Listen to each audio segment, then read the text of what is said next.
Okay, great. So Tim, why don't we get started, and then for the intro, we're gonna skip the intros for now, and just keep it in mind. We'll try to hold another one of these maybe towards the end of the break, or maybe early in January, so we can have a full hangout. We might just do a couple sessions of 15 each, just because you won't be able to see each other's intro. But with that, Tim, did you want to kick us off? We're gonna just use the agenda to do a brief intro of Service to School.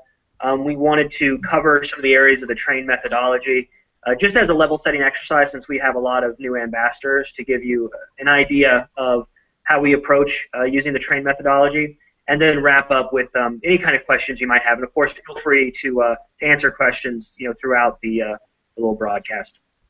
And with that, Tim. Yeah. So welcome everyone. Thanks for joining. I'm kind of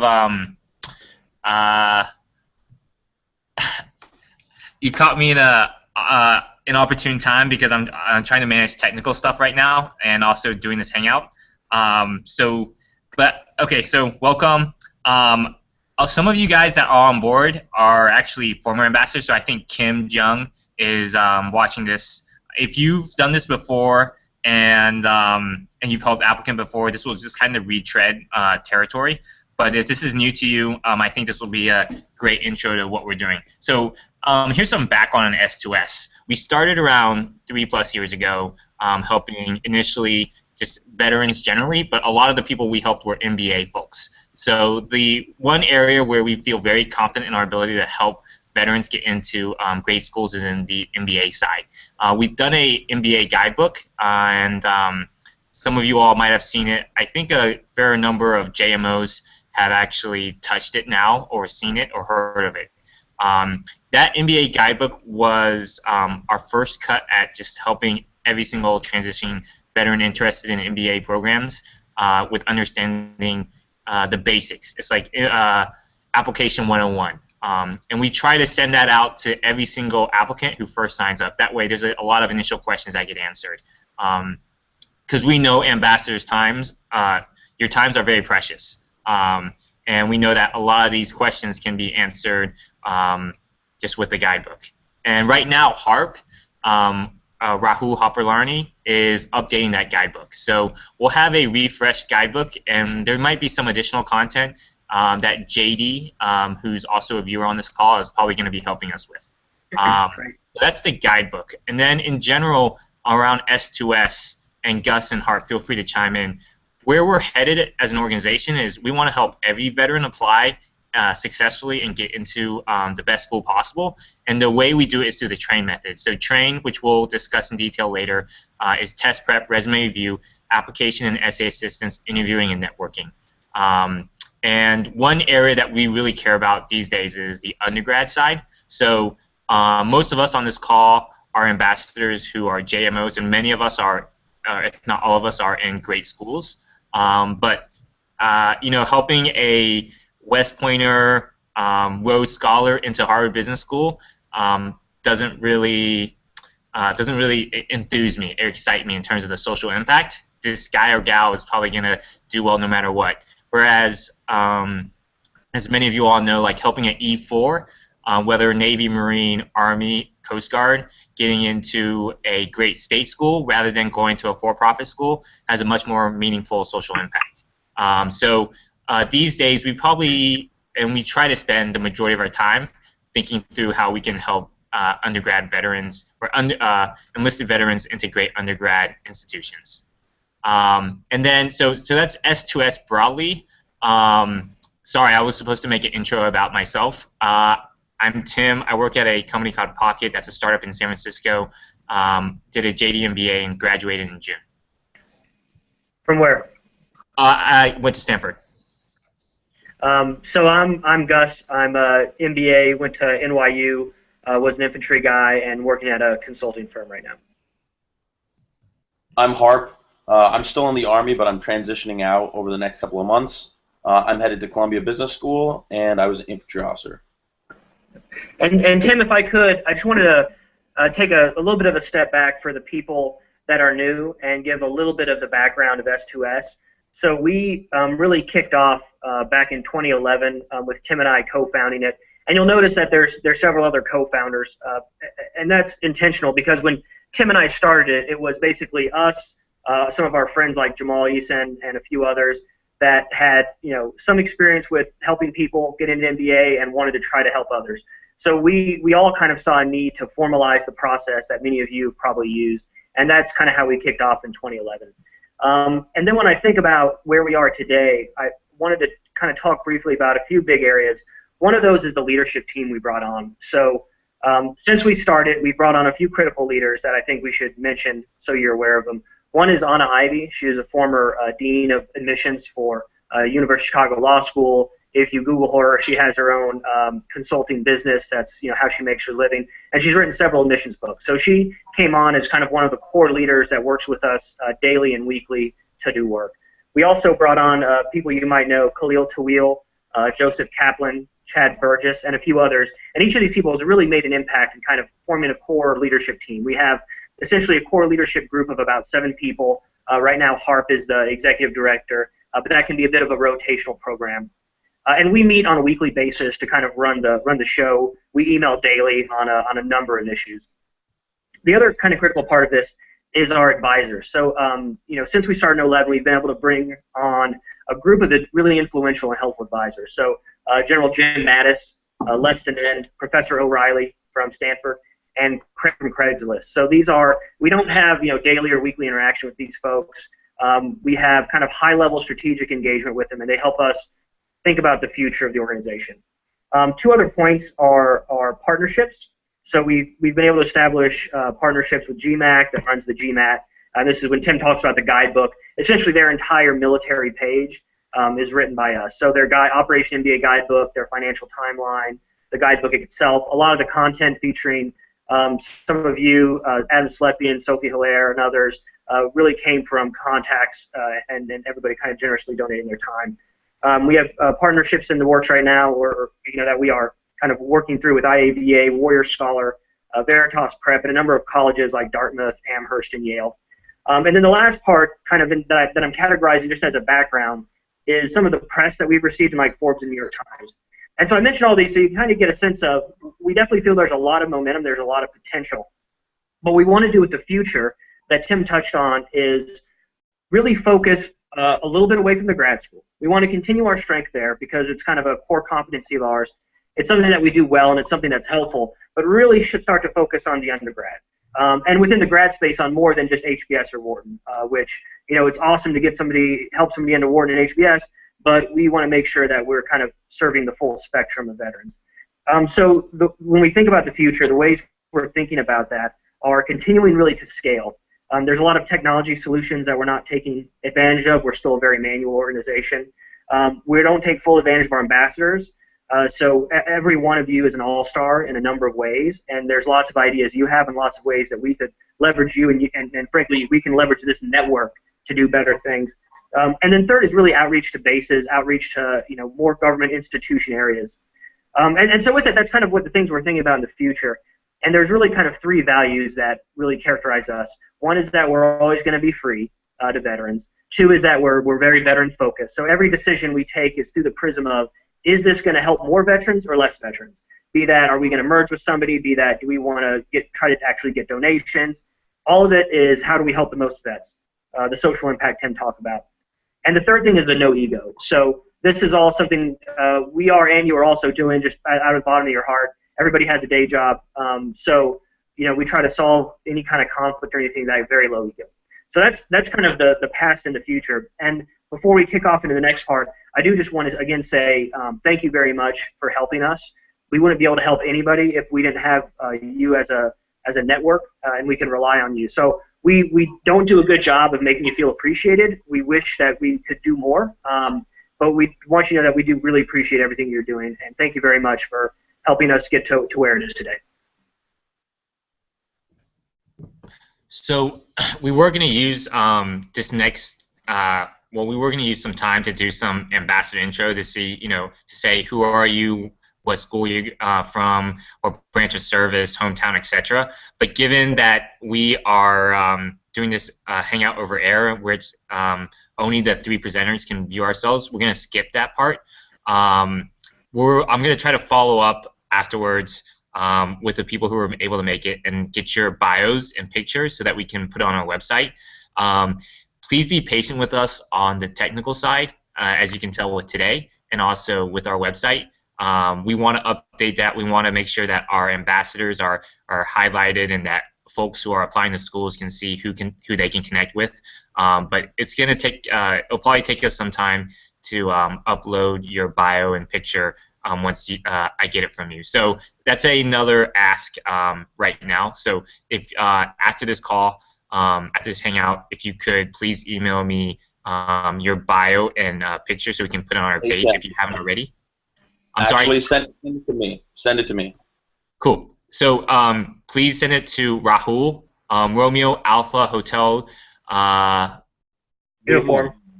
Uniform. Thank you, Lima at serviceschool.com or serviceschool.org. And if you have already a bio and pic, please send Harp an update if you want that changed. So Gus highlighted a couple great points around the flat organization, paying it forward, making sure it's free. I think we next talk about how we pair people. So so I would say right now 80 to 90% of the people applying to Services School for our services are looking for MBA assistance. And how that works is they sign up on our website.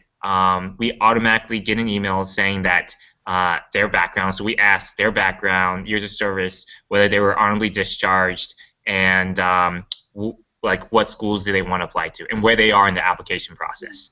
And then from there, we match them with people who have similar backgrounds, right? And that makes sense. But something that we also take into account is their interests. So if they're looking to go into Harvard Business School, or if they're looking to go into Wharton or Notre Dame, we try to match them with that. Another process that might be helpful is when we do match people, we try to have the ambassador be the main touch point, but then sometimes try to add this an S2S leader. So whether that's Gus, myself, Khalil, Chad, or Harp, if that applicant has any problems or questions around, or just want general additional assistance, they can contact their S2S leader. We don't always have that in place, but sometimes we do. And we try to have that in place for first-time ambassadors just as a quality control method. It's not to, it's just to ensure that the applicant is getting the help they need. At the end of the day, the most important person in the S2S pipeline are applicants and future applicants. So we totally understand ambassadors sometimes get swamped. Likewise, Gus, Harp, and myself, priorities shift depending on the emergencies that arise from work, family, etc. We do ask, though, for ambassadors who have signed up and said yes, they can take on an applicant, that you let us know if that commitment's too high. And generally speaking, in the past, we haven't had that issue. So I skipped that process. And so applicant signs up, we match them to an ambassador, and then we ask ambassadors whether or not they have the bandwidth to help an applicant. And Harp owns that tracker. Harp is the heart of this organization in the sense that he knows who's signing up and he knows the ambassadors too. So he marries the two. And before he marries the two, he checks on the ambassador and says, hey, G.I. Jane, G.I. Joe, or Navy Jane, Navy Joe, are you available? And that's where you all become part of this process. And if you can't do it because you have exams or internship or work commitment, then just let him know. But if you are available, again, the expectation is that when an applicant emails you and asks you for a question, then you make yourself available. The other thing is when applicants are probably going to be applying to several schools. That's where we push you all to leverage the S2S network. So, for example, on this call is Jamal Eason. He's a classmate of Gus and mine who works at Google and who really helped us set up this call.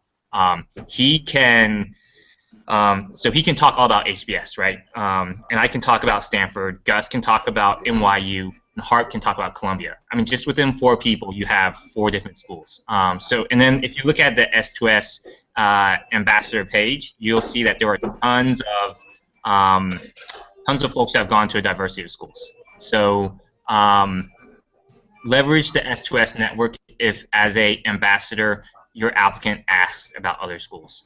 Right now, I think it might be a good time to talk around the training method in general.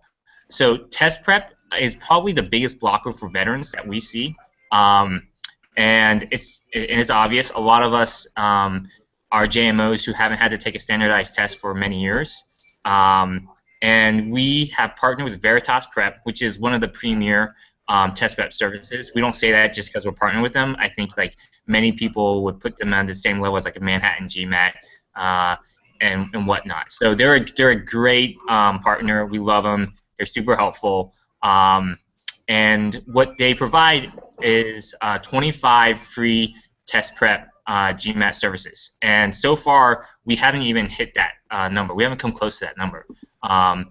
And our veterans have loved it. So there's right now, if you go to Veritas Prep and you Google Veritas Prep Services School, one of our applicants recently got $750 using their services, right?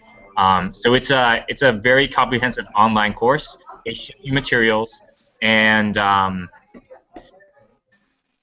they ship you materials, and all that we ask for applicants who want to use this service is, one, their information, right, like their address, their email, whatnot, and then we ask them to fill out a PDF, which is saying you're going to use these services in good faith and that you're going to put your best foot forward. Because we don't want applicants who are kind of wishy-washy and on the fence applying to schools and not, or using this service and not maximizing it, just because that excludes other veterans from using it. So if and when you want to use Veritas Prep as a resource, HARP is your person. So basically, anytime you want to use that, leverage the S2S network or our resources, HARP is the person. So Rahul at servicesschool.org is an important email. And that's really all we have to say about test prep. There's some test prep. Hey, just one thing about test prep. So that's like one of the biggest hurdles for transitioning JMO who's looking at an MBA or an LSAT when he's looking at a JD. And I think it's like important because you want to maximize the amount of time that candidate or that applicant is going to spend on actual studying versus the amount of time he's going to spend on learning the best way to study, learning the best, whether it's a test book, test prep like program, or a class. I think one of the biggest like helps or biggest like mentoring aspects of prepping for the test is having someone tell you what worked for them and then talking to a multitude of people. That's where I think the S2S ambassadorship comes in really handy and is very powerful, because you can tell them what worked for you.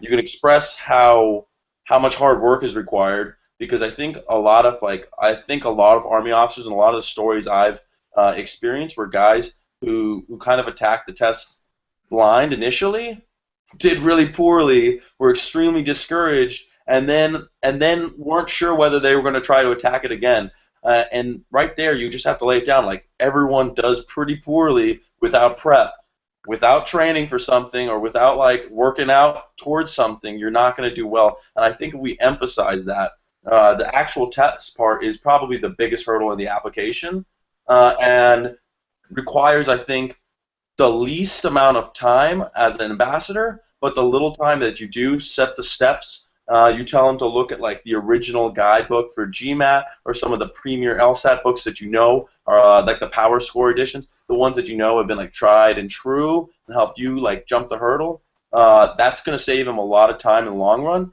and it kind of just shows that even meatheads like myself can like still break those barriers as far as that testing is concerned. And I think that's going to be extremely important when we transition to a more undergrad-centric organization, because a lot of those guys have been out of school for a while, and then more importantly, they have less touch points with people who have jumped that hurdle. All right, back to you, Tim. So Harp, thanks for jumping in. Two other side notes. One is, if you have any questions, you can hit the Q&A button on the left side. There's a panel. And just throw your questions.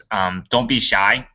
We want to make this, we want to engage any questions you have. And then two is, if you have or if we're cutting in and out and the quality of this sucks, please let us know, because this might not be the preferred format for future hangouts or slash meetings with ambassadors. So just giving us that feedback would be super helpful. And then the last thing I want to say on test prep is just to second what Harp said. We tell applicants that the GMAT is really input in, output out. Some tests, as I feel like with the LSAT, is input in and maybe LSAT out. But with the GMAT, it truly is. If you put the study in, your score will get better. So that's all I have to say around test prep. And as always, Gus, Anna, Chad, Harp, chime in if I'm missing anything. On resume review.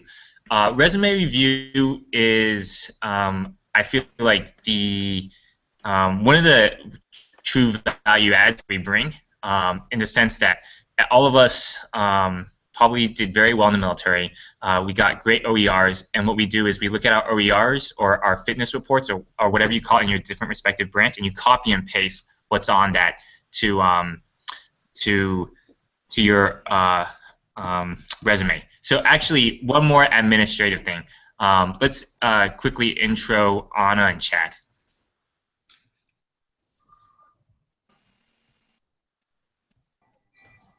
So I'm Chad Burgess. I'm an MBA 1 at NYU Stern, former Army engineer officer. I got out at a lot of challenges transitioning into school, like a lot of people do.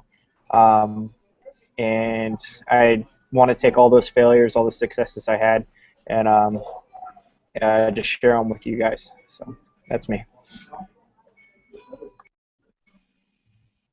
I can handle that. Anna Ivy, I gave you a small introduction earlier, but Anna is one of our core leadership team. She's really responsible for helping us get even more organized, a little bit more structured around what we're producing, and then she is really the voice of wisdom for us not to just drive off into another direction.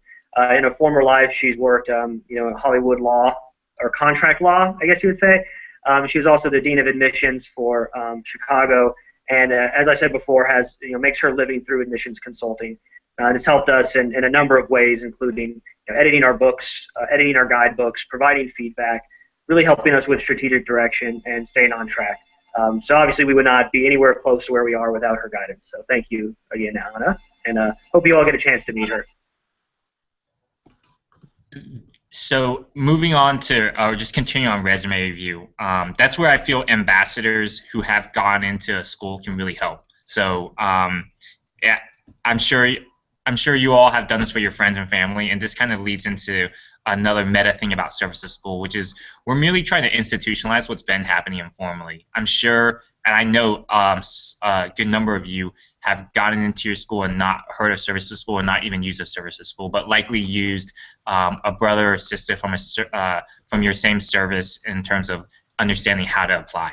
And so in many ways, we are just institutionalizing what's been happening in an informal process, because not everyone has a great mentor or a friend that can help them get into that school. But a resume review is often the differentiator, at least that we see, from people who really know how to resonate with the admissions officers versus those who are just copying and pasting from their fitness reports. And then on the next step is on the train method is application. Tim, let me hop in for a minute. So I also, when we go through each of these train areas, let's pause for a minute for one. I'd like to describe the resources that we have available to you from those areas, and then let's just pause a minute for questions, since we do have about a 90-minute delay. So in terms of the Tim mentioned in terms of the test prep, the Veritas scholarships, we do also have some percentage discounts on other test prep, but the Veritas is the best way to go in terms of free. In terms of the resume, there's a couple things that you can use with your applicants. One is the MBA guidebook has a section on resume that helps provide some of our thinking. The second source is we do have resume templates. Typically, you can use the one that you used in your school for MBA. We would recommend that they should try to put their resume in the format of the school they're applying to, but we do have formats they can use. And then third, we do have a sample set of resumes that can at least get them started. So those are a few resources that we provide in terms of resume. And we're also working on building out a more robust resume guide and book. Obviously, the ideal state for us would be to have, by branch, Army, Navy, Infantry, or sorry, Army, Navy, Marine Corps, by, specialty, infantry, surface warfare, a set of resumes that we think exemplify some of the roles that those people have. So that is in the works. And then before moving to HARP, and if anybody else has comments, the two things that I try to use in terms of resume review, and this is consistent with the guidebook and consistent with the material that you'll see on our website, is really look for two things: content and structure. In terms of content, really look for impactful bullets. So even if you ran a military ball and it was a $10,000 budget of military ball, that's not going to be as impactful as managing the budget of a platoon or a company. So usually helping people think through what's going to be impactful on their resume and what's not is helpful. The second thing is ensuring that the bullets are quantified. Not everything can be quantified, but it really helps to say that in your redeployment that you managed $400 million of equipment, or you refurbished, had 100% turnover in equipment. Using little things like that will help spice up a resume bullet and help it resonate more as somebody reads through it. The third thing is looking at some of the basics, like starting with verbs, using different verbs in the resumes, making sure that they're writing in a way that's kind of consistent with best practice. And then last, and this is a theme that will go through all of them, is highlighting the whole candidate. So if I'm looking at their college experience and there's 4 or 5 different academic achievements, unless those are significantly different than each other, you maybe want to use 2 of the best academic achievements and free up some space for maybe an athletic achievement or a service that they did, an advocacy achievement, just to give the admissions officers more of a view of a holistic candidate. So that's kind of in terms of content.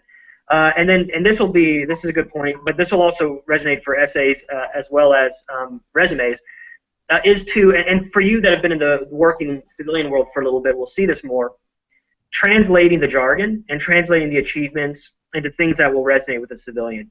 So rather than talk about redeployment or managing as an XO a redeployment, talk about a transformation project or a major transformation project, a major reorganization design. These kind of words resonate a little bit more. And again, that's something we're working on, is picking out some, kind of big project words, consultant type words that might resonate with the business world, foreign admissions. This is MBA specific again. That might help. The second part is in terms of structure for a resume. So making sure that generally the jobs are in chronological order, that within that chronological order there are, you put your most impactful bullet first. Some simple things, generally 10 years of work experience per page of resume. So most of our applicants are going to have a 1-page resume. That's not always the case, but general best practice, the 1 page is typical. And then just minor word formatting. So making sure it looks clean, making sure that do your best to avoid 3 or 4 lines for a bullet unless absolutely necessary. Doing your best to avoid one single line with 1 word. Just some of those basics that you might have ingrained that the soldiers don't. Tim, I think you had a comment. Yeah, so there've been a couple questions. Awesome. I'm glad you guys are leveraging that. So the first one I want to answer is David Heckman's question. So David asked, do we have any connections for the LSAT like we do with Veritas and GMAT? So the answer is no. So with Veritas, we have 25 free, their online most comprehensive test prep service for both the GMAT and the SAT. We don't have anything for Veritas, or for the LSAT, but that's something that we're looking into, like doing something with PowerScore or TestMaster. So I'm glad you mentioned that, because we're seeing the trend is more veterans are applying to law or using our service to apply to law school. So we'll check that out. But I do want to highlight that we are going to do a JD guidebook. So in this early 2015, so first quarter 2015, we're probably going to publish our JD guidebook. And with that, with the JD guidebook also is another partner of ours that's truly indispensable. So there's a law firm called Ropes and Gray that is now kind of like our nonprofit legal assistance. And so they've helped us look through that guidebook, and they're helping us in a lot of different ways with strategy, how we think about helping law school applicants and whatnot. So I wanted to highlight David's question. The next question that JD brought up was having a centralized resume database, and that's a great point.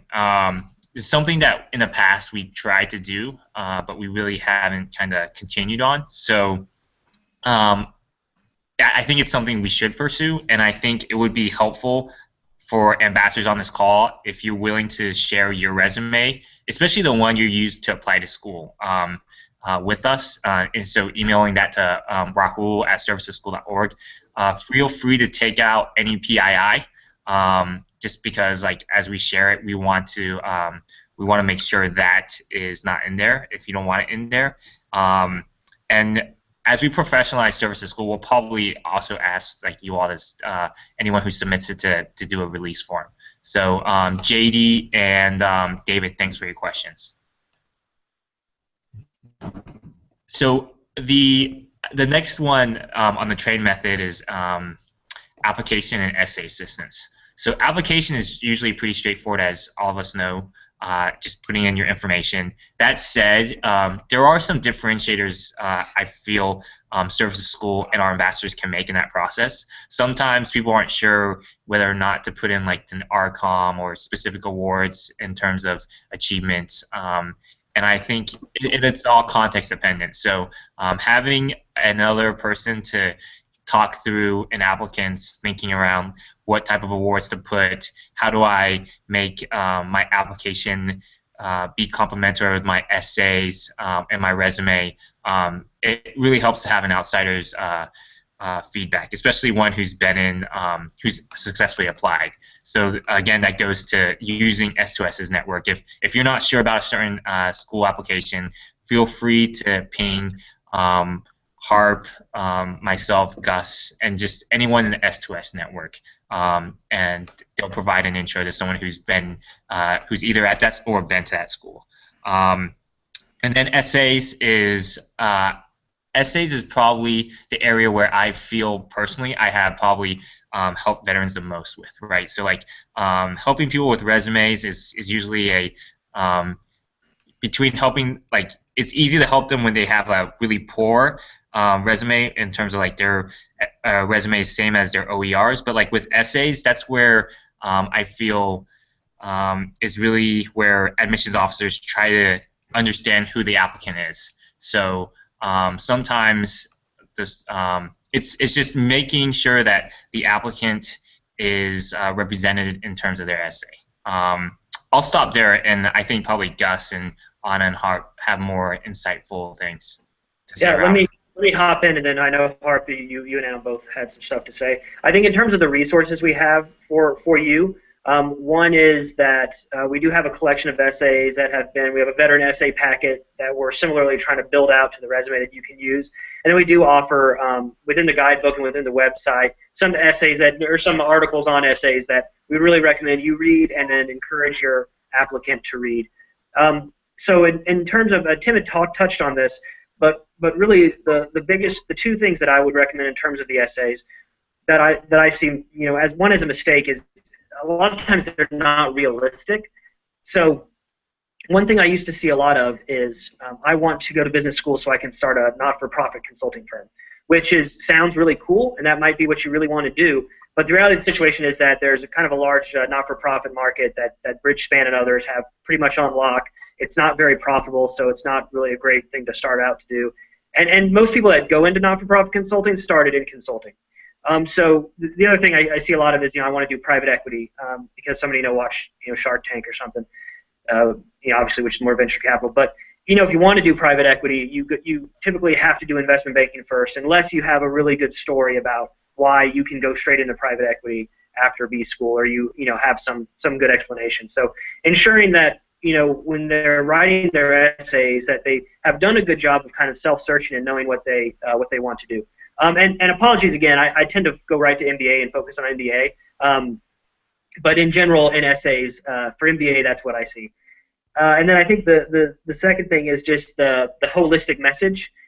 Tim had touched on this, but you should be able to read the essays and look at the resume and look at their other parts of their application and tell kind of a holistic story. You know, a leader who wants to serve in capacity X. For me, it was about, you know, a leader that I kind of have a history of service and I want to continue service in the consulting field, helping, you know, businesses make money. So let me pause there, and then Anna, I don't know if your mic has been able to correct. You could talk a little bit. No. Sorry. So again, apologies, and you can tell we're trying to shift away from the MBA, but because a lot of that's our background, that's right where my mind goes. One quick note, we do have a whole undergrad side that we're building out right now. We have a leader that was an NCO in the 82nd Airborne who's currently at Yale under the Eli Whitney program, and 3 or 4 other just really superb undergrad leaders that are former enlisted. They're at colleges like Stanford and Berkeley and other places. So we're working on it. Harp, I think you had some comments. Yeah, so on the topic of essays, one of the first things I have is that there's really no limit to how much you can polish them. And you can really work resumes and essays all the way to the last second for the application deadline. So I think that's something that's always important to reiterate, because a lot of people come into the application process. I call like West Pointing it, because I remember like staying up like the night before and like just muscling out a paper, and that's absolutely the incorrect method when it comes to applying to a college. And I know that most of you guys already know this, but it's something you have to really reiterate, that you can't just like muscle out an essay. You can muscle out the first like draft, but you have to realize that that first draft is the first of 20, and that to turn it into a very fluid and artful essay, there's got to be a lot of revision, and it's usually collaborative because outside eyes really do improve that essay. I pretty much for an MBA, and I think this is these questions would work for undergrad as well. I think as a veteran, there's 6 big bullet points that you have to hit, and you have to deliver. And a lot of the essays ask some specific questions for some schools, and then some schools have them completely open-ended. But I think you need to let the AdCom know these 6 things. As a veteran, usually you can use or start out with a transformative experience, something that really like opened your eyes and was kind of a game changer in your life. Then you're going to talk about how this affected you at a personal level, and how this probably like led you to transition out or led you to pursue something, and specifically why you're pursuing an MBA. That also, then you need to like explain to the school, yeah, I want an MBA, but the reason I want an MBA from HBS or GSB or Sloan, you need to really convince the AdCom why you want their school over other schools, and use like very specific examples of why that school is important to you. You also have to say your short-term goals, your post-MBA goals, and then your long-term goals, how those post-MBA goals will lead into something bigger. Sometimes that's pretty simple. If you want to go into investment banking and then private equity, and that builds very, very easily. And sometimes it's a lot more complex if you want to like if you want to attack like healthcare in foreign markets or emerging markets, and then use that experience to change something at a macro level. But you just have to be very explicit about how you explain what you're going to do with that MBA. And then finally, and I think this is one of the most important things, is what exactly are you going to contribute back to that program? What makes you like a unique candidate, and like what are you going to give back to the program? Why should they want you versus someone else? And I think if you can answer those, like you really answer the entire gambit, but then the art comes in taking those very specific answers and flowing them very fluidly into a good story. That's all I got. So I know that all of you all know all of these things we're highlighting, because everyone on this call has successfully gotten into a great school already. But I think some of these points just bear repeating. Some of us, like myself and Gus, haven't applied to schools for 4 years, and so sometimes we forget kind of the basics of hitting, so to speak. There are 2 things I also want to quickly highlight around the essays, and I know that some of the folks on this call aren't just GMAT or business school. Some of them are law school. And so the law school, as many of you all know, is just a personal statement, usually 2 pages. And that's where it really helps to circulate your draft amongst many people. And so using, again, the S2S network, there are people like I think Dan Arashenko, who's on this call, who's working at a big law firm, who's done the whole route, right? And so getting using the S2S network and passing around your personal statement to multiple people is only going to help the applicant. So as an ambassador, I guess the takeaway is don't feel like you are the only person that can and should be helping the applicant. Hit up Harp. Harp, our executive director, will then ping multiple ambassadors who have done this and then leverage their knowledge and skill base. The other thing is there are probably maybe a couple people here on this call that aren't law school or business school but are grad in general. And we also have a partnership with this company called AJ Tutoring, which provides free GRE assistance. So in service to school is like the Statue of Liberty. Anyone who wants help, come, and if you're a veteran, we want to help you. Something that we've said a couple times is around how we have a shifting focus to undergrad. That's totally right. But we still are committed to helping MBA and grad school and law school veterans. So I don't want to give you all the call that you guys are signing up to become S2S ambassadors and we're going to kind of leave you on an island and we don't care about it. We're prioritizing undergrad for the reasons stated earlier. And then, so moving on to train method on I stands for interviewing. That's where S2S jumps on a call and just and we do an interview. And it's simple. And we usually try to have someone at that school do a mock interview with someone who's applying to that school because they're different, right? Some schools have alumni interviews. Some schools have veterans interview other veterans. Some schools have admissions officers interview the students. So that's, again, where I think it's helpful to leverage S2S's network when you don't know what that's like. But I feel like ambassadors generally kind of know like having the ambassador be that first mock interview is super helpful just because it gets out all those questions of like, what's your narrative? What's your story? Why this school?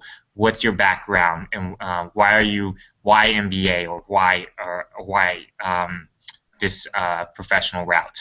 And again, we're fully cognizant that interviewing doesn't apply to every single school in terms of whether it's JD or other grad institutions.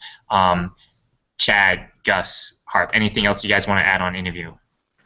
With the interview, specifically from an MBA perspective, we do recommend the PAR format, problem, action, resolution. There's others out there that work just as much. More so from the structure of the interview response. I guess the biggest weakness that I see vets do is that we're not used to interviews. So one, we tend to be overconfident. We don't practice. And if you don't practice, everything sounds good in your head until you try to structure it into a response. So really forcing the person to practice aloud, practice their questions aloud, and think about their variety of experience they have in the military, and really bucketing those experiences into snippets that highlight a specific trait. So problem solving, that time where you had to do X, Y, and Z in Iraq to solve a problem. Leadership, when you had to say pick up your soldier from teacher, your 39-year-old platoon sergeant when you were 22, that what they did was wrong. Little vignettes like this that you can structure into a PAR format to answer a variety of questions is very helpful. And then really forcing them to do it aloud, to do the mock interview, so that they can really see where they are and get some work in it. Unfortunately, Anna's microphone is broken, so we can't get her insight, but we will next time. So the last one on the train method is networking, and I know I said this many times, but again, leverage the S2S network. And networking is not just in the sense of finding out how to interview at that certain school, but it's also when you visit that school. So I can't say how many vets while I was at Stanford, taking them around campus, says, here's some place that you should check out. If you come here, and then here are some things that you might want to add into your essay as showing that you've been to the school and you kind of know what the school's about. So that's one thing I would push if your applicants have questions about, and if they're doing a school tour, to really connect them with an ambassador who is at that school, because that's I think where there can be tremendous value to the applicant. And then on the side of networking, I think of S2S as kind of a community that's not just to help you apply and successfully get into a school, but also thinking about internships, what you want to do that summer, what you want to do before the MBA program. So if someone gets into a school round 1, round 2, and they're thinking they want to do something before their MBA program, they should and can leverage their S2S network to think about what opportunities are out there and how to position themselves for that. But networking is a no-brainer, but it's a no-brainer for all of us who are on the other side. But I would say if you talked to Tim Shaw 6 years ago and you told me networking, I would think it's a dirty word in terms of who the hell networks, right? It's about your ability, and the networking guy is the Courtney Massengale of What's an Eagle, kind of shady and trying to get the upper hand. But I know all of us know that it's a core part of figuring out what you don't know. And that's actually, I would say networking is exactly that. You don't know the answers, so you talk to someone who's in that position to know the answer, and usually vets are more than willing to help each other. So I think really on my end, that's the train method in general. There's a lot of things that we talked about that we can probably be a lot better about, having a more robust resume database library, having an essay library. I almost shy away from having an essay library just because I think people will start having canned essays. But that said, we have around 7 minutes if anyone has other questions. And also, we have to have a hard stop at 5 p.m. Eastern Standard Time because we have our applicant call then, which you're welcome to join, and I think I added the link to it.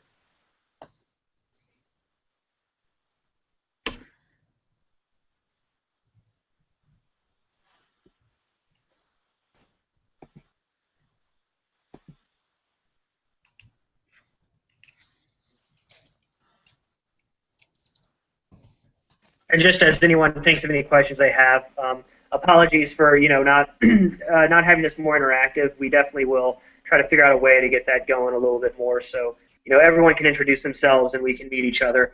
But again, thank you all so much for everything that you're doing, for helping in this venture, and for helping us continue to think of ways to expand and grow. And again, if there's anything I can ever do personally to help, and if there's anything else that you have ideas for, or things that we should work on, don't hesitate to reach out to any one of us. We'd be happy to hear what you have to say, and we definitely do want to figure out ways to make this a more interactive organization, including in New York and other areas, maybe having get-togethers for people to come together and to really increase our network. So for me, again, thank you very much. I'll repeat, Gus. If there's one thing I want to convey personally, is just be thanks everyone to even taking a time today for an hour on the holiday. I know everyone's probably with their family or traveling or, God forbid, preparing for exams.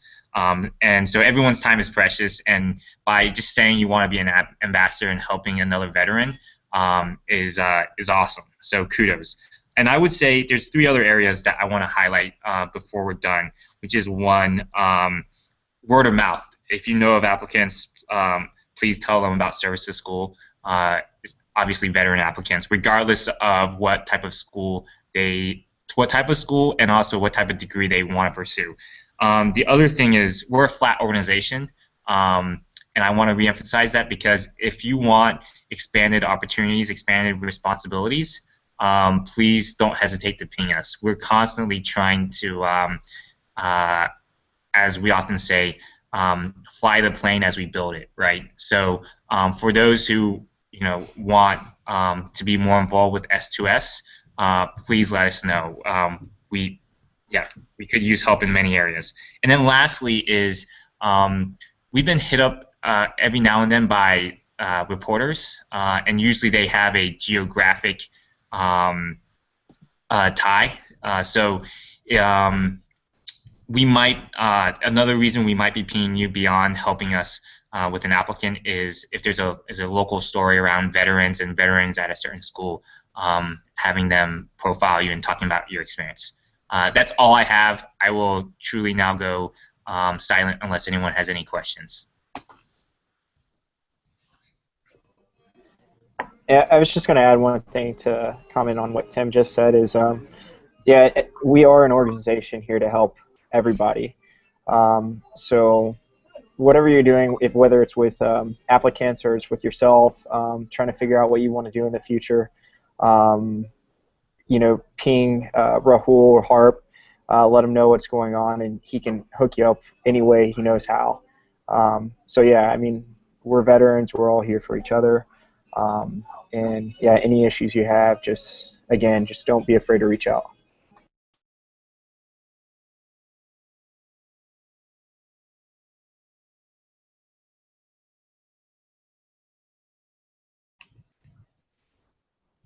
All right. I am now going to shift to the other meeting. If you have any questions, you can always ping us at contact@serviceschool.org or directly reaching our executive director, Rahul Harpalarni at rahul@serviceschool.org. Romeo Alpha Hotel Uniform Lima @serviceschool.org. Have a great and happy holidays. Cheers.